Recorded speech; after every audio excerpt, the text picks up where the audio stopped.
পাকিস্তান আফগানিস্তান সংকট, সীমান্ত উত্তেজনা ও বর্তমান পরিস্থিতির বিশ্লেষণ।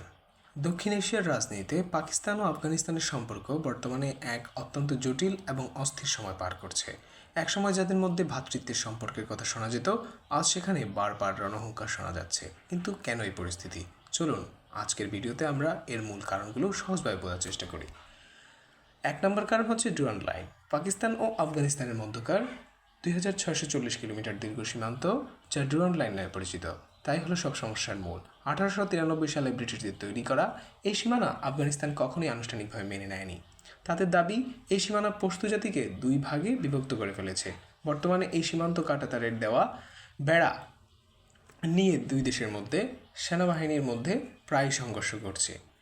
টিটিপি এ নিরাপত্তা সংকট। পাকিস্তানে বর্তমানে সবচেয়ে বড় উদ্বেগের নাম তেহরিকি তালিবান পাকিস্তান, যাকে সংক্ষেপে টিটিপি বলা হয়। পাকিস্তানের দাবি, এই জঙ্গি গোষ্ঠী আফগানিস্তানের মাটিতে আশ্রয় নিয়ে পাকিস্তানে হামলা চালাচ্ছে। যদিও আফগান তালেবান সরকার এই অভিযোগ অস্বীকার করে আসছে, কিন্তু এই ইস্যুটি দুই দেশের কূটনৈতিক সম্পর্কে তলানিতে নিয়ে ঠেকিয়েছে। শরণার্থী ইস্যু ও মানবিক সংকট। দীর্ঘ কয়েক দশক ধরে পাকিস্তানে লাখ লাখ আফগান শরণার্থী বসবাস করে আসছে। তবে সম্প্রতি পাকিস্তান সরকার অবৈধভাবে বসবাসকারী আফগানদের দেশ ছাড়ার নির্দেশ দেওয়ায় পরিস্থিতি আরও উত্তপ্ত হয়েছে। হাজার হাজার মানুষ ঘরবাড়ি ছেড়ে সীমান্তে মানবেতর জীবনযাপন করছে, যা আন্তর্জাতিক মহলে বেশ সমালোচিত হচ্ছে।